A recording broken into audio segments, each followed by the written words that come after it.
এই দেখুন বন্ধুরা, কালারটা দেখেছেন কতটা সুন্দর এসেছে। এরকম যদি টমেটো পাউডার সবজিয়ে দেওয়া হয় তাহলে ভাবুন তো সবজির কালারটা কীরকম আসবে। নমস্কার মাইটু ফ্যামিলি, রূপার রান্নাঘরে আপনাদের অনেক অনেক স্বাগত। বন্ধুরা, আজকে আমি কোনো রকম রান্নার ভিডিও ছাড়া একটি অন্য রকমের ভিডিও নিয়ে চলে এসেছি। আশা করি আপনাদের ভালো লাগবে এবং প্রথম থেকে শেষ পর্যন্ত আমার সাথে থাকবেন। এখানে আমি গাছ থেকে 2 কিলো টমেটো তুলে নিলাম। আর এখানে দেখুন বন্ধুরা, আমাদের টমেটো গাছের পাশে একটা আম গাছ আছে। আম গাছটাতে দেখুন বন্ধুরা কত সুন্দর আম হয়েছে। আর এই দেখুন বন্ধুরা, আমগুলো নিয়ে হাত বাড়ানোও যাচ্ছে। গাছ থেকে মা টমেটো তুলছিল, আমি ভিডিও করছিলাম। চলুন বন্ধুরা, মায়ের 2 কিলো টমেটো তোলা হলো কিনা দেখে নিই। এই দেখুন বন্ধুরা, এখানে টমেটোটা 2 কিলো হয়ে যাবে। এখানে একটা বড় পাত্র নিয়েছি, পাত্রের মধ্যে পরিষ্কার জল নিয়েছি। জলের ওপর আমি একে একে টমেটোগুলো দিয়ে দেব।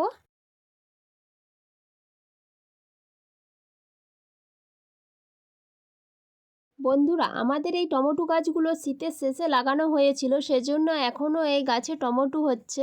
আর এ সময় তো কাঁচা আম পাকা আম দুইই পাওয়া যায়। আর আমরা তো সবাই আম খুবই পছন্দ করি, সেজন্য বাড়িতে কোনো ঝোল হলে কাঁচা আম দেওয়া হয়, টমেটোটা আর দেওয়া হয় না। তাই ভাবলাম টমেটোগুলো তুলে নষ্ট হওয়ার আগেই রোদে শুকনো করে পেস্ট করে পাউডার বানিয়ে রাখি। এখানে আমি সমস্ত টমেটোগুলো জলের ওপর দিয়ে দিয়েছি। এরপর জল পাল্টে আমি টমেটোগুলো খুব সুন্দর করে ধুয়ে নিলাম। একটা বড় থালার ওপর টমেটোগুলো তুলে নিয়েছি। এরপর একটা শুকনো কাপড় দিয়ে খুব সুন্দর করে টমেটোর গা থেকে জলটা মুছে নেব। এই দেখুন বন্ধুরা, আমি টমেটোর গা থেকে জলটা মুছে নিয়েছি। টমেটোগুলো দেখুন কত সুন্দর লাগছে দেখতে। এরপর একটা ছুরি নিয়েছি, ছুরির সাহায্যে টমেটোগুলো খুব সুন্দর করে সরু সরু করে আমি কেটে নেব। আমার চ্যানেলে যারা নতুন বন্ধু, চ্যানেলটি সাবস্ক্রাইব করে লাইক করে দেবেন আর বন্ধুদের সাথে শেয়ার করে নেবেন।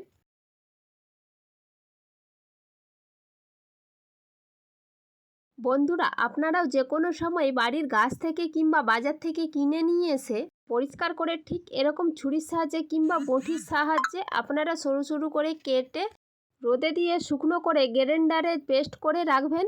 আর যে কোনো সবজিতেই এটা দেওয়া যায়।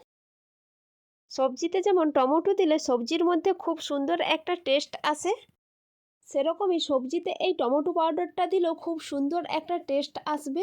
সবজি খেয়ে কেউ বলতেই পারবে না যে এটা টমেটো পাউডার দিয়ে রান্না হয়েছে না টমেটো দিয়ে রান্না হয়েছে।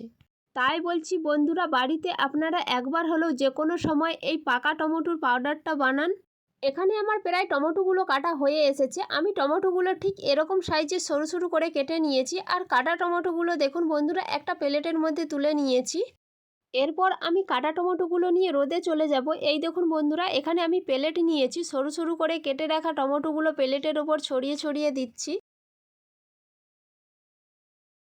এই দেখুন বন্ধুরা, এখানে আমার প্লেটের মধ্যে কাটা টমেটোগুলো দেওয়া হয়ে গেছে। কিছু টমেটো বেশি হয়েছে, সেজন্য এখানে আমি আরেকটা থালা নিয়েছি, থালার মধ্যেও দিয়ে দিলাম। এরপর আমি রোদে দিয়ে দিলাম। এখানে আমি কাটা টমেটোগুলো 2 দিন ধরে রোদে শুকনো করে নেব। এই দেখুন বন্ধুরা, এখানে আমার 2 দিন রোদে শুকনো করা হয়ে গেছে। টমেটোগুলো দেখুন বন্ধুরা কত সুন্দর শুকনো হয়ে গেছে। শুকনো টমেটোগুলো রোদ থেকে আমি তুলে নিয়ে চলে এসেছি। এরপর শুকনো টমেটোগুলো আমি একটা প্লেটের মধ্যে নিয়ে নিলাম। এই দেখুন বন্ধুরা, সমস্ত টমেটোগুলো শুকনো করে একটা প্লেটে নিয়ে নেওয়ার পর দেখুন বন্ধুরা কত সুন্দর লাগছে, কালারটা দেখুন শুধু। এরপর একটা গ্রাইন্ডার জার নিয়েছি, গ্রাইন্ডার জারের মধ্যে শুকনো করা টমেটোগুলো দিয়ে দিলাম। গ্রাইন্ডার জারে ঢাকনাটা লাগিয়ে খুব সুন্দর করে ফাইন পেস্ট করে নেব। এই দেখুন বন্ধুরা, শুকনো টমেটোগুলোর আমি কত সুন্দর ফাইন পাউডার বানিয়ে নিয়েছি। এরপর টমেটো পাউডারগুলো গ্রাইন্ডার জার থেকে একটা প্লেটের মধ্যে ঢেলে নিলাম। বন্ধুরা, বাকি শুকনো টমেটোগুলোরও আমি ফাইন পাউডার বানিয়ে প্লেটের মধ্যে ঢেলে নিলাম। এই দেখুন, এখানে আমার সমস্ত শুকনো টমেটোগুলোর পাউডার বানানো হয়ে গেছে।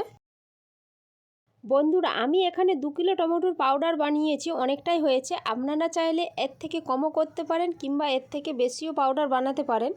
এরপর আমি এখানে একটা ছোট্ট কাঁচের কন্টেনার নিয়েছি, এর মধ্যে আমি চামচে করে কন্টেনারটা ভরে নেব। বন্ধুরা, আমি এখানে কন্টেনারটা কাঁচের নিয়েছি, তার কারণ এই পাউডারটা আমাকে বেশ কিছুদিন সংরক্ষণ করে রাখতে হবে।